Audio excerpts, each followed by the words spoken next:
Yeah. Today, Okay, you're being uh, recorded now. So, all do I right. do I So, are you press OK? ready? Can I press OK or do what? This meeting is being recorded. Okay. All Yeah. right. I just Yeah, you have to agree to it. So, it's against the okay. law to record somebody in How you there. doing? I'll edit this part out, and then Okay. we'll get ready to go here. So, Hey, how you um, been? Yeah, right. hey, hold on here. Get All no response. right. All right. So this is episode two. It's like Star Wars.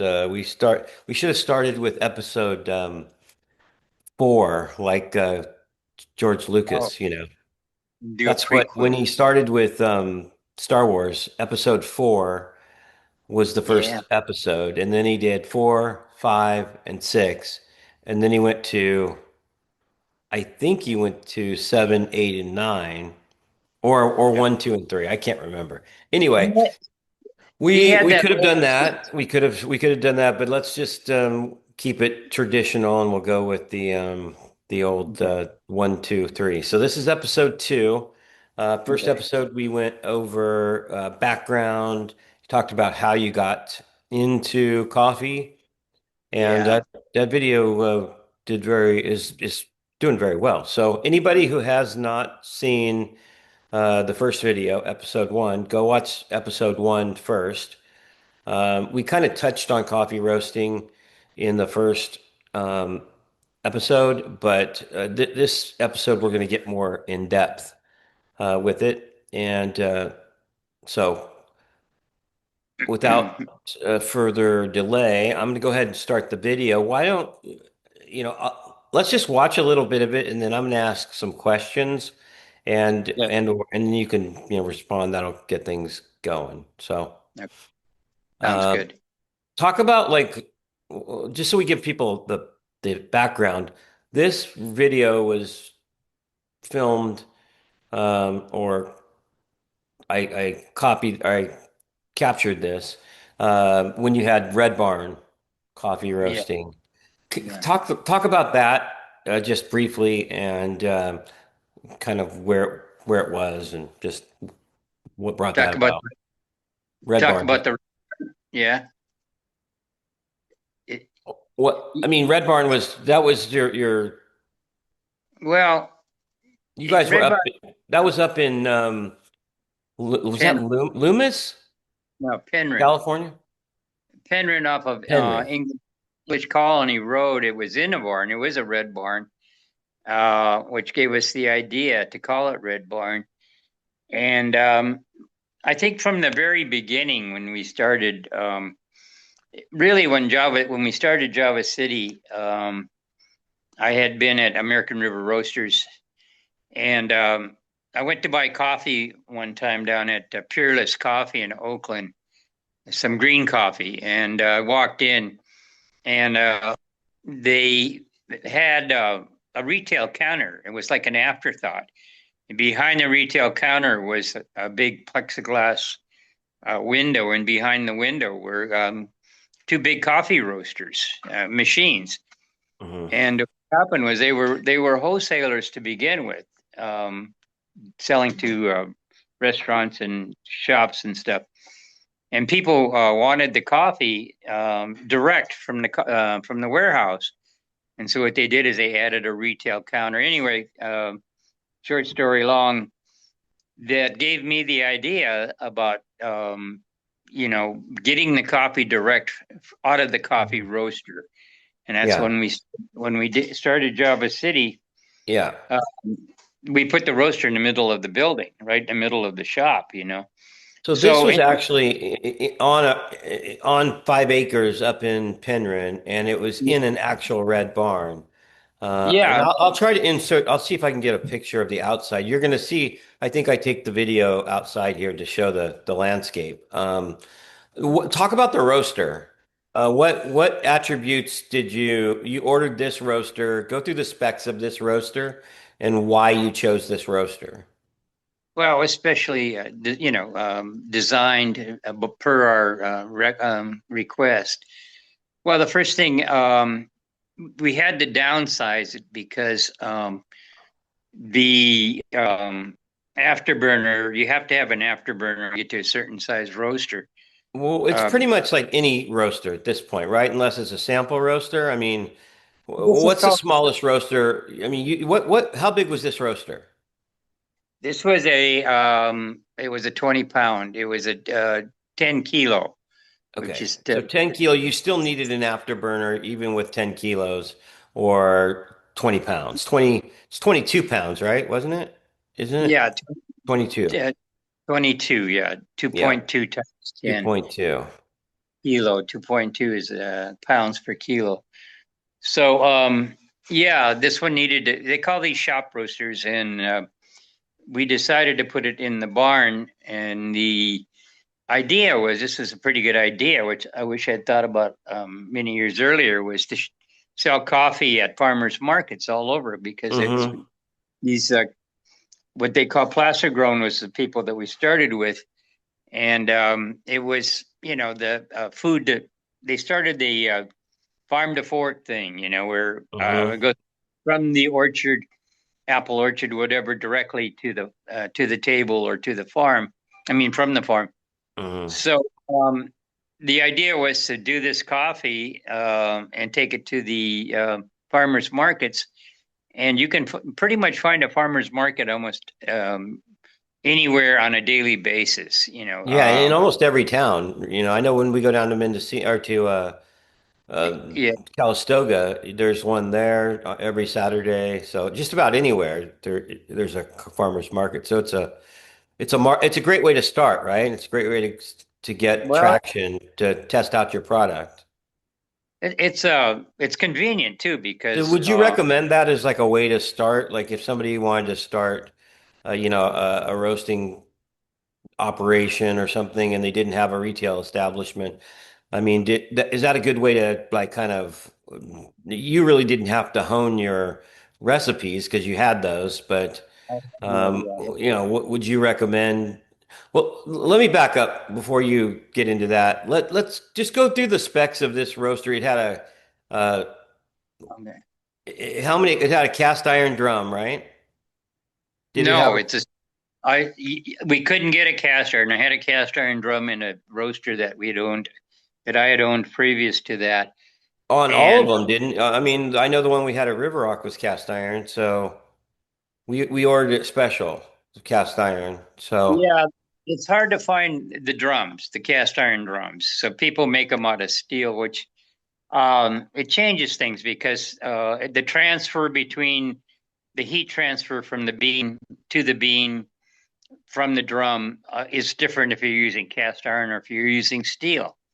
So you need a different approach to when you're roasting mhm. and what you're looking for because the ultimate goal is to get an even roast. You want your coffee to come out even, and when I say even, you want it to um, look the same, roasted on all sides, no unevenness throughout the beans. If you put in 10 pounds, you're going to get out 10 pounds of coffee that all looks the same. It's not going to be uneven.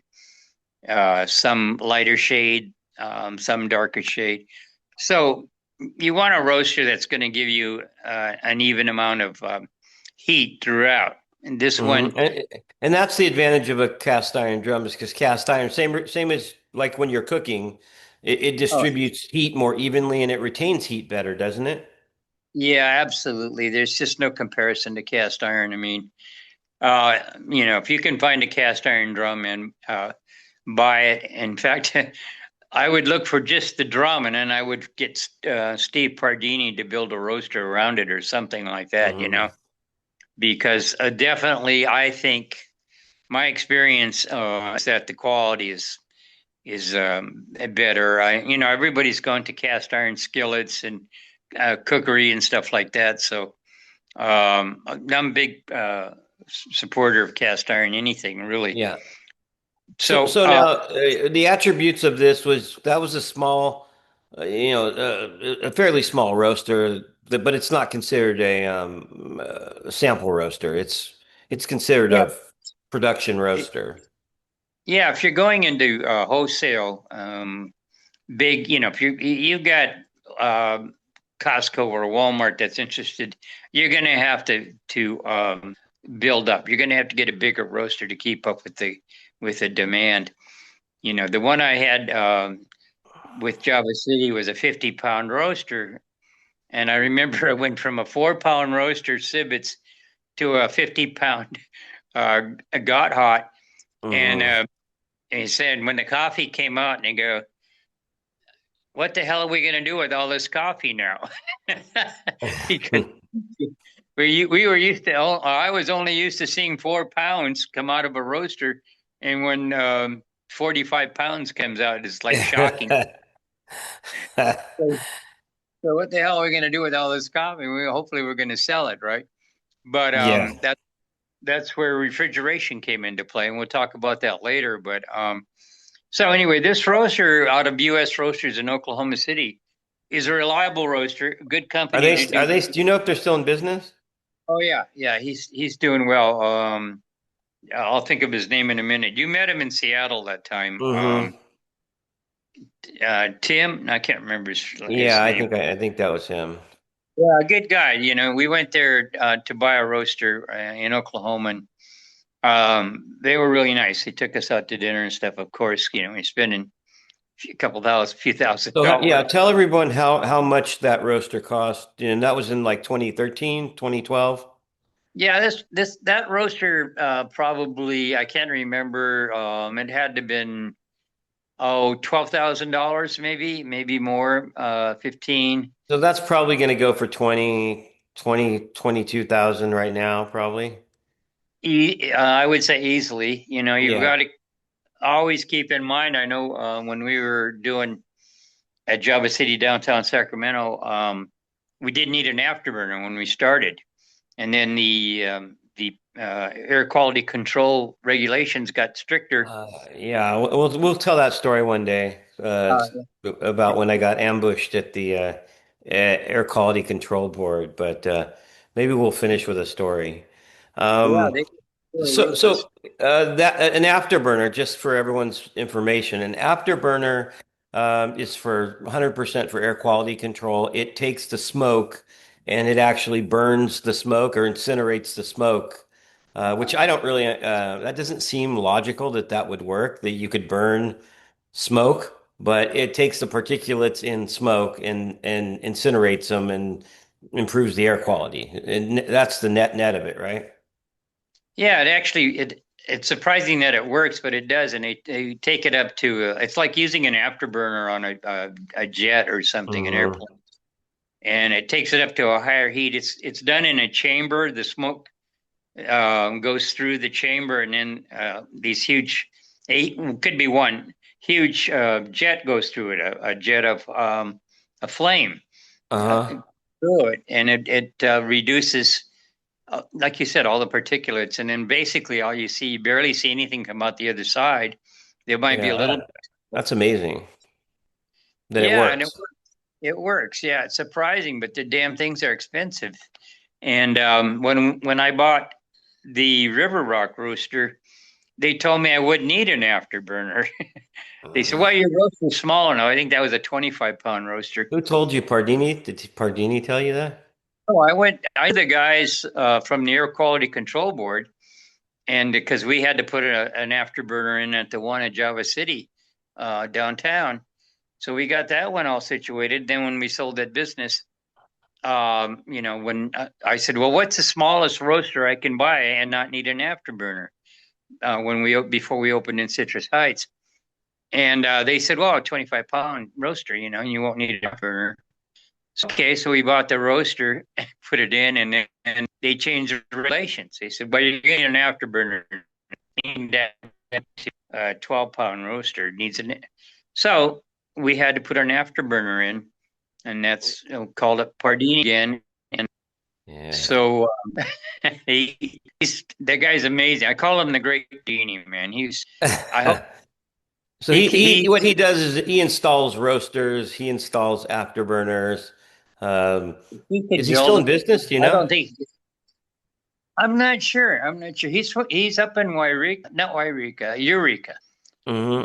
Wait a minute. What's the little? Uh, I forget the Oh, name of that city. Quincy? like by No, Quincy? it's called, it's Eureka. I forget the name of it. Yeah. He, So, okay, he let's get back on. Let's go back to so that's how you if you want to acquire a roaster, you need somebody if it's going to be above 10 kilos, you're going to need an afterburner. And what did the afterburner cost? About almost as much as the roaster, right? Well, last I heard, it was probably a minimum of 10,000.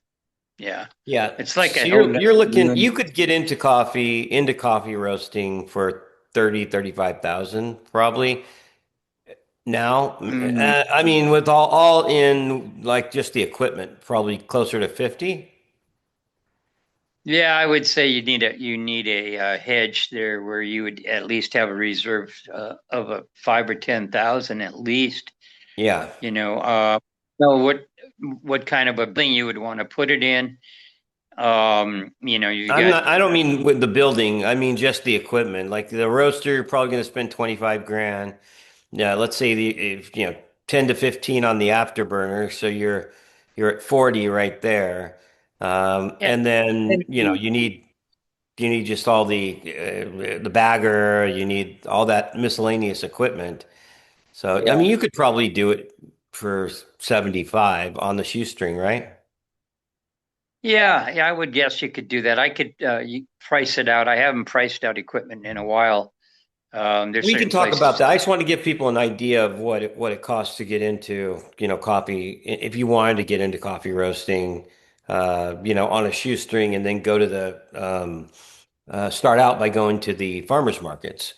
Go back to the farmers market and talk about like how how you got that started, and if what's the upsides and downsides of doing the coffee roast or the markets as opposed to, I mean, the downside of having a retail location is you've got the overhead and expense of a retail location. But what about farmers markets? Were there any downsides to it other than your weekends are are consumed? No, there really wasn't. It was like I said, I wish we'd thought of it at least 10 years earlier. Hmm. It was actually Megan that came up with the idea, and because they want her and her husband wanted to get into roasting, and I said, "Well, where are you going to sell this coffee?" And then she came up with the idea of farmers markets. Well, I thought, okay. Did you poo-poo it at first? Well, I Be was, honest, man. Come on. no, Give the people the truth. The people want the truth. hey, no, I never did. I ever shoot you down, man? No, not when you come Ah. over the next. You probably should have shot me down a few more times, actually. I'm not a naysayers, man.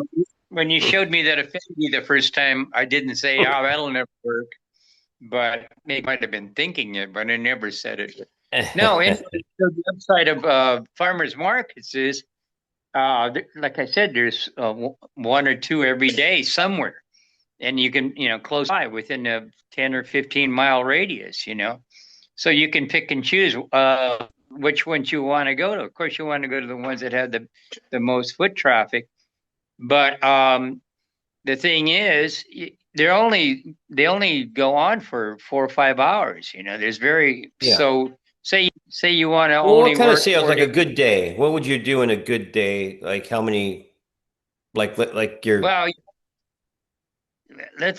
yeah. The main thing is quality. You got to go with a product that has high quality, and I've always thought that our coffee was the highest quality, and I've had other people say that too.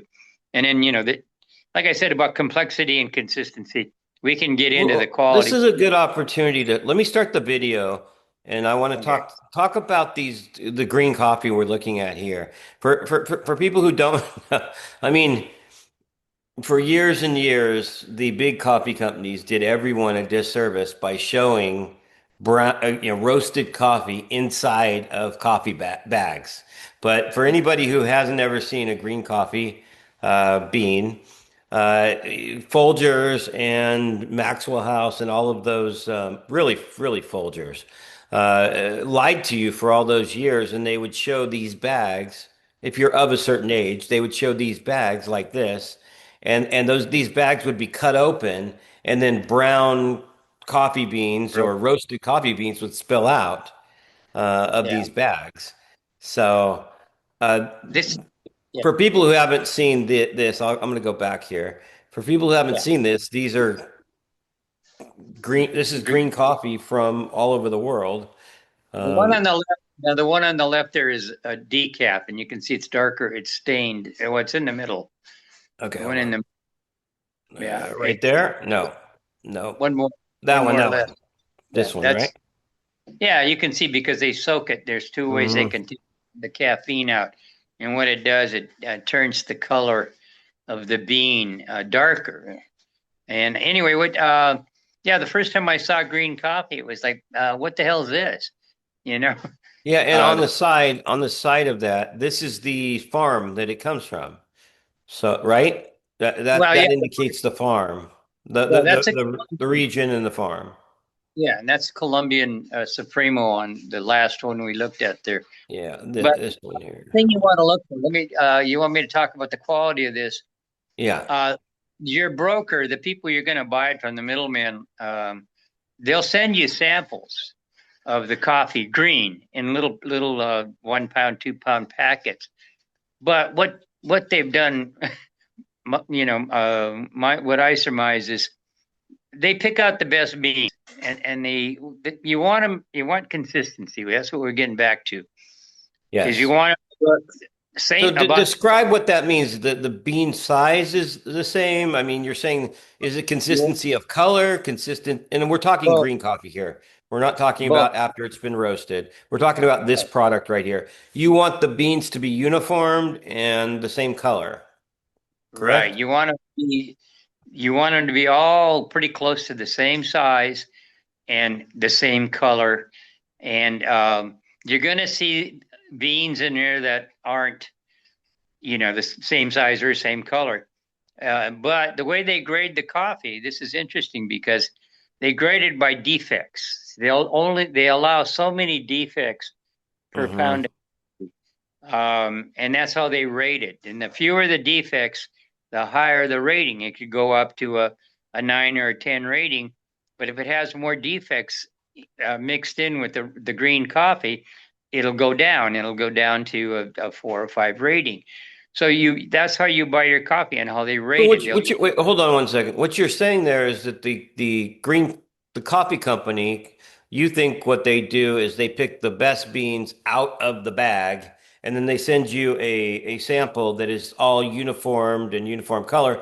And then when you get the bag of coffee, it may not look like that. And you experienced that where it didn't well, look like what you had purchased or what the sample was. Did you complain? And once they knew you were complaining about it, then did they kind of no, knew they couldn't get one past you after that?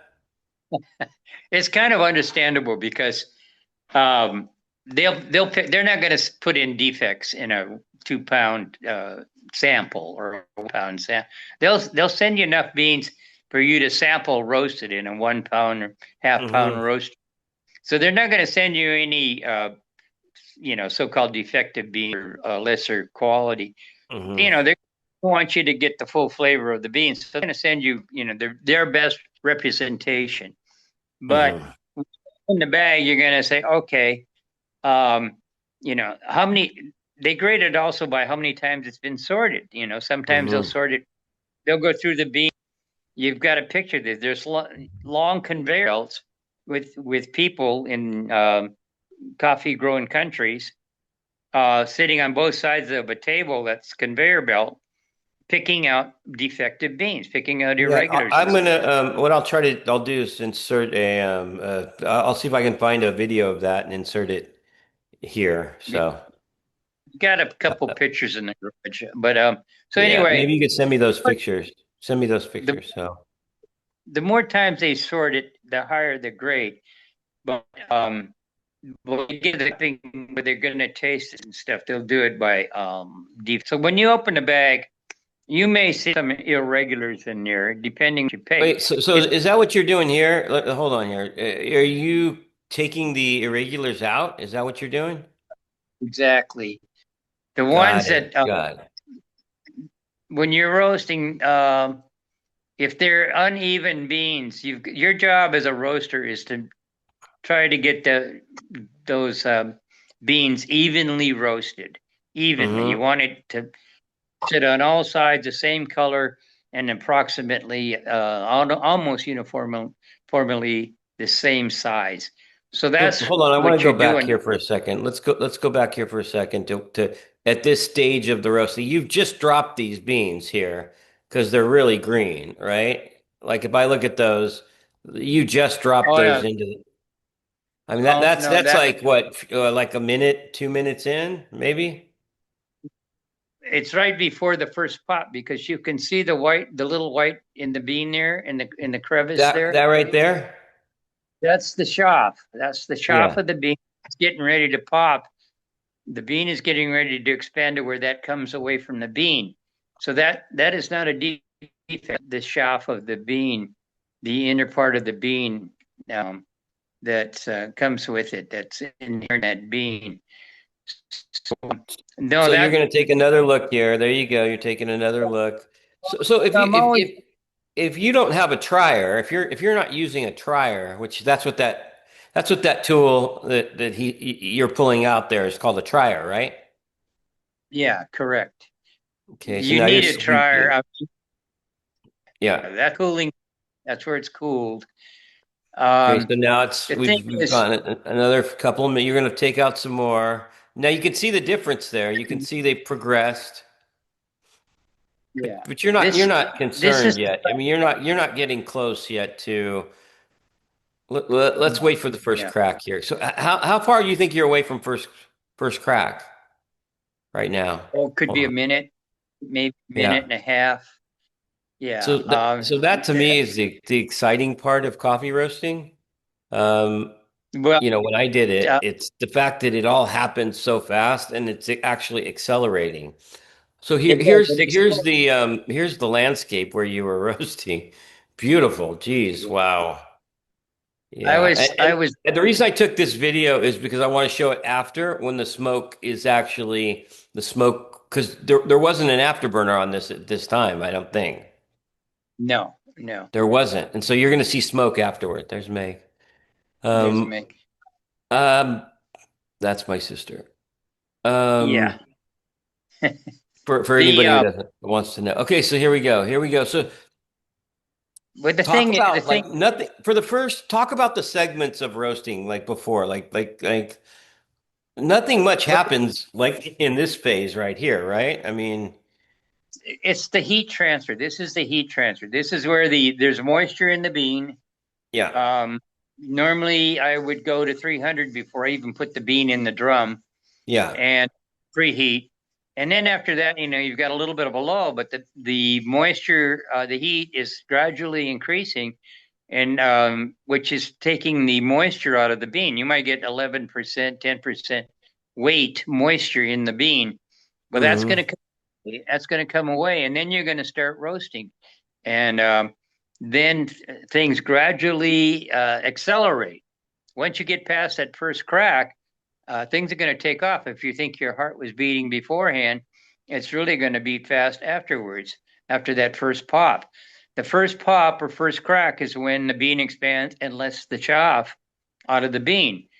And that's, Yeah, and what that actually is it's actually the moisture in the bean boiling, right? I mean, it's getting to a point where it's so hot that it's well, actually popping, like kind of like it does, popcorn, right? yeah, but it doesn't really boil. What it does is it goes out to the stack. And that's why you get a buildup in your stack because of the moisture in the bean. Hmm. Uh, and the more transfer you get, like in a dark roast, the more of a buildup you're going to get in your stack. So that's after first pop. This is what got me hooked. Is it's really, I mean, I did it for many years, and it was always exciting to me. Every batch I ever Yeah. did, Well, it was because it always can a catch on challenge. fire, as I well know, it can catch on fire. And then Yeah, it really it goes from exciting to dangerous at that point. So There's a real It's consequence. I think that was the other part that was interesting to me was that the actual consequence of getting it wrong was potentially burning the building down. Which I mean, yeah, it sounds crazy, but it's the actual. It happened more than one time. It happened to you more than one time. How many well, yeah, times? we How had many fires, fires but did you have? How many fires did you have that damaged the building that you were in?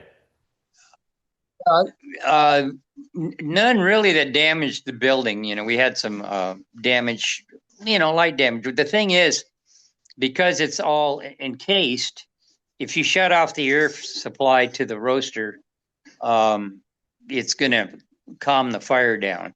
But I did see temperatures up to 1,000 degrees, which is pretty Mhm. frightening.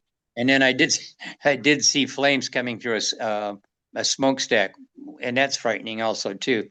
Well, it was Then frightening remember when we were roasting in the class, we were doing a class for the employees, and yeah, when I dropped it into into the cooling bin, which is the area down there that with that yeah, rotating arm there is the cooling bin. And the way that works is there's an air pump that draws air into that bin right there, and it cools the beans so they don't continue to roast by their own heat. But if it's on fire when you drop it, and then you pull the air to it, you're gonna create more fire. So that you was a need to, terrifying situation.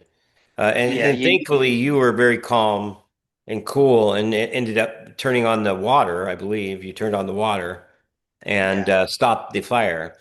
yeah, But that's the consequence of getting it wrong is that you can burn the building, you can burn the place down. So I think we did at River Rock. We did have one fire that damaged the building. We did yeah. because We John did. Yeah, because we had an insurance claim for the building. uh, It got into somehow it got into the no, I know ceiling. what happened. The the fire the fire department tore the tore up Uh, the ceiling trying to get to the stack. So it wasn't the fire that actually did it. They just needed to get to the area where the fire was inside of the roaster. So yeah, there hold on, let me just stop for one second. So that's when we drop it right there. That's when I'm talking about it was on fire. This was actual flames and actual yeah, fire that was coming out yeah. of the rooster when it got too Some hot. beans, yeah, some beans are softer than other beans, and we always try to get the ones that even have more flavor are the harder beans, and the harder beans are grown at higher elevations. So you've got to get above 5,000 feet to get hard beans in the Hmm. mountain. So if you're trying to roast a soft bean, and you're not used to it, and you apply too much temperature, yeah, it can catch on fire. And sometimes the Hmm. deep, if they take out too much moisture, the lighter beans, there's a danger. I got burned once, and second-degree burns, but that was in Tell the that story. Tell the well, story. What happened there? What went wrong there? well, How the long had you been how long had you been roasting when that happened? I don't know, 6 years maybe. The thing, the roasting, the more you roast, the more you're going to have to maintain it, the more you're going to have to clean it, because you wonder where that 10% moisture goes. Well, it goes into the stacks, and it's prone to picking up fires. So you want to become one with your roaster. You want to be like the Zen master. You clean your roaster, keep it clean, and the roaster keeps you safe. Hmm. If you, And that's what causes fires is buildup inside the. yeah, well, the roaster we had the shaft would collect below the roaster in the bottom in a bin, and then all the shaft is like as thin as paper, and it's highly volatile, prone to fires. So normally, I opened the bin below, to see if where this was coming from, but the fire lashed out at me. It licked out, and I turned, and it caught my face and my arms, and took some of the skin off my face, and I had second degree burns, and I went into a shock, and Hmm. they took me to the hospital, and they give you an a drip, and what they call Hmm. irrigation. Yeah. So I still got the marks from the second degree burns on my arms and stuff. Did But it do any anyway, damage to the roaster? Did you damage no, anything? that was an old German roaster, and the thing was really sturdy. I mean, it What was was it called? A thick. Godhawk? Gothot, Gotthard. Godhawk. Godhawk. Well, in German, it's Gotthard. Yeah. And that was the brand. It was the forerunner of the oh, I forget the real popular one that German. It was a German roaster, came from Germany, but I'll remember the name of that other one in a minute. But so anyway, right there, that's not a real dark roast. What's coming out Is that now? like a full city? That's a Vienna. I'm pretty sure. From what I saw in the color in the previous shot in the trier, once you go past the full city, which So go through yeah, there it is. You can see it there. I think that's a full city. I don't think yeah, it's I, I think you're right. It's a full city. it's It not looked dark. dark enough to be Vienna, is it? No, it's not a Vienna because Vienna has a shine to it. It has Yeah. just a light. Vienna for me is the prettiest color roast, but this is a see how even the coffee looks. You don't Yeah, see that's any. beautiful. Yeah, and So when you say that's what you're shooting for right there. And then here's you yeah, loading you got the next batch. that one's cooling in the bin. There's two different airflows there. There's a cool air, and there's Yeah. the heating the drum, and then you can do that. You can cool while you start the next roast, and you So get it how many back. pounds could you with this, how many pounds could you produce an hour if you're loading like this one after the other? You got it depends if you're doing only light roasted, less than full city. You probably do 15, 16 minutes.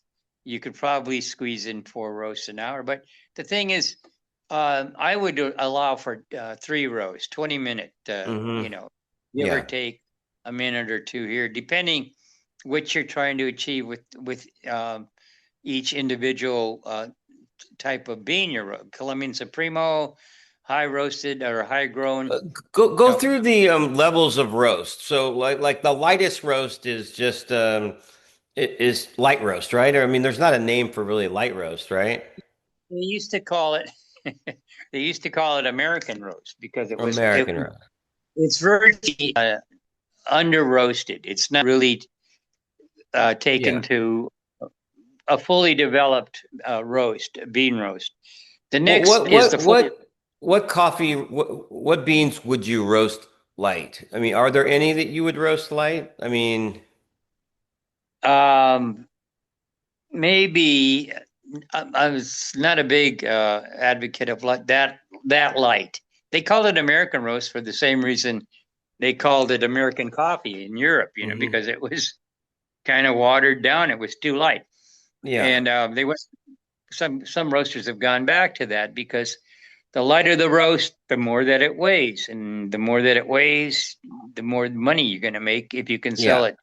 If you can sell it, but in my But don't opinion, I think that should never be a consideration. You know, I mean, to me, it's like whatever the flavor in the cup is what you have to and price the flavor whatever well, you that think the flavor's worth. But don't make decisions based on no I don't think we ever made decisions based on that. profit margin. No, no. It was always the flavor. Yeah. And I tell you that in order to really get an idea of what the coffee tastes like, or that certain batch of beans from that certain estate or country, you should take it to a full city roast, uh, Hmm. not under roasted, because then it's not going to. You're going to leave too much acidity in it, and it's probably going to overwhelm the flavor. I mean, you want a balance for So sure. full city is after first crack, right? It's just after Uh, first crack. Yeah, right. And then you go into Vienna roast after that. A Vienna roast is the start of the second crack. So the full city roast is the one that you put your coffee at. And that'll give you an idea of range from the light to the dark. What's in the bean? What's in the bean? Well, So so, no, this is and then darker, I after think. yeah, Yeah. and then after the full city is Vienna, and that's the one. See the sheen. Yeah, this is Vienna. You want, I think this is Vienna. and the other thing about this, that stage, you got to remember it's going to continue to roast a little bit after you even dump it in that cooling bin. It's not going to stop it. The only So, way so to you stop have that to roast, you have to factor that in. So you have to factor in yeah. whether, And there's when another you drop it based on that. Yes, yeah, and there's that's a another B. way to That's darker. there's another way to stop the roast, and that's to spray it with water. They call it a quench. And they said the only problem with a quench is when it becomes a drench. And in my experience, uh, 35 years, 40 years, is the water takes away some of the flavor of the bean. Yeah, I we like we it in never there. did that. We never did that, right? I Never, I never we never did that. never did. Uh, No. remember, I went to see a roaster in Chicago, Oh, and just hold on one second. Just that is a Vienna, right? Just to yeah, confirm for. you need good light too. That's the other. You need Yeah, let good me go light. back to this. I just want you can tell that's a Vienna, right? That is. Yeah. Look, it's shiny. Yeah, It's it's a dark pretty and roast. shiny. Okay. Yeah, I mean, you get a good, well, Kona is a good bean anyway. Hawaiian Kona. It makes a beautiful Vienna roast. Kona does. But you can get it with a good Mexican bean, a Supremo. Now, when you buy Supremo, that's the highest grade Colombian. Now, if you get an Excelsior, that's the same thing as a Supremo, but it's irregular beans. They're not. Mm, And some people, to cut costs, would buy the Excelsior, but mm. we did. You always buy the highest grade. But anyway, So, yeah, so that's let the me go through the like just to kind of recap. We're gonna wrap up here in a minute, and but it's a just to lot. kind of recap, Well, you that is you pretty can deep. get into coffee roasting for probably between 50 to $75,000. Probably 75,000, all in. If you were going to take it to, coffee to uh, But farmers at this markets stage, type of thing, you yeah, know. we were successful with this model. Hmm. Um, we were doing um, 4 hours. The best market we had was in Auburn. People loved it.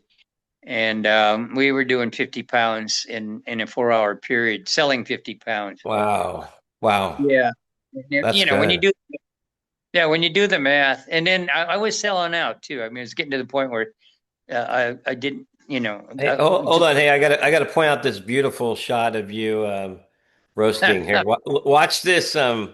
Watch the sun come in behind you here. It's like God don't is shining down on you or something here. Hold on. Here. sun go down. Look at Oh that. my God. Look at that. Beautiful. Look at hold on. I Gee. was out there. I used to go early in the morning, and one day I was early in the morning, 4:30. Well, it was about 5 o'clock, and two gray foxes ran across the field down there. I couldn't believe it. It was so pretty. And they were chasing each other. Two gray foxes. Wow. Yeah, yeah, it was really Wow. something. Wow, that That is a beautiful roast right there, man. That is very, very even. that Jeez. should be that That should looks any good. self-respecting roaster should Look, that should there's go. God shining down on you, man. So you were blessed. Um, Keep, don't let the light go out, man. yeah. Oh, hey, okay, so here, just to end, this is Yeah, what it looks like after the when the smoke is in the air there. Hold on here. there was there was a downdraft in that valley right there, and that smoke would Yeah, always. and so it would pin it into. So you guys ended up getting some complaints, right? Yeah. The guys they were on my back constantly, and Well, even if you Yeah, have an afterburner, people complain because there it is. There's the smoke. Look at well, the when you the know smoke this. is going down, man. Beautiful. Look at that. Yeah, So well, even with an afterburner, though, you do still have a smell, and so you people get will complain about the smell, right? there's people. The aroma is pleasant, but if you go on a dark roast like a French roast, it can have a burnt smell. It will have a burnt smell, Hmm. and it's objectionable to some people. It's amazing. What I found is people either love it or they hate it, Yeah, yeah, you know? yeah. So That for those that don't know, this is Java City. This is the Java City at 18th and Capitol. This is a draw or a rendering, artist rendering that was in Rayleigh's. It was in Rayleigh's, Yeah, right? yeah. Before Pete bought Rayleigh's coffee stands in the Rayleigh store, Hmm. uh, one of these paintings in every store. I think there was 23 of them. So I got one when they switched to Pete's. I knew some people that worked there, and they said, do you want the painting?" And I said, "Yeah, that'd be nice." And it's a Do you know who did this? Who did no, the paintings? it's a woman. There's her name's in the right hand corner down there. Oh, Um, maybe you could look so we could see. Or not yeah, now, no, not now. We'll do that next episode, dude. It's a teaser for episode 3. Trying to find her yeah, name. it's a So nice yeah, so painting. It's this is where you used to roast right. If you go, it's different now because the oak tree's gone, which that yeah, destroyed that corner. When they took that ook tree out, the it's corner's not even amazing. close to the same. It's a yeah, I know. I don't even like going by there, but I used to roast at 4:30 in the morning because I do the French roast first because it put out so much smoke without an afterburner. So everybody's sleeping. So I did the French roast in the morning before people got up. And then, Did you have to put an afterburner at the 18th and Capitol? You did, yeah, yeah, eventually. yeah, Got it. yeah, Got it. eventually. Well, uh, so this is episode 2. We're gonna try to do an episode every week. So, um, for those of you who haven't seen episode 1, it's blowing up online. So go watch episode 1, and then episode 2 will make more sense. And then next time we're gonna get into more of the retail aspect of it, like how do you go from let's say you start and you're going to farmers markets and you get started that way. How do you take that leap and get into a retail location from there, from that pathway? And then, what are the challenges there? What do you have to do when you're looking at locations, that kind of thing? Branding, logos, stuff like that. We'll talk about like all of it and get into some stories too, because I think that we've got some interesting stories that we can tell uh, Yeah. that'll be, kind of And illustrate the concepts that we're talking about. So what about comments? Are you taking comments too? I don't know if I've got the comments turned on. I've got to look and see if I do have the comments turned on. I kind of don't want to look at them yet. I want to Yeah. not be influenced by them, so I wasn't going to look at them yet. But I'll see if I've got them turned on. So. Okay. Sounds Alrighty. good. Well, I will talk to everybody. Thank you all for your support. What do they say? Like, comment if you can. I got to make sure you can, and then share this and Yeah. subscribe. Alrighty. Thank you.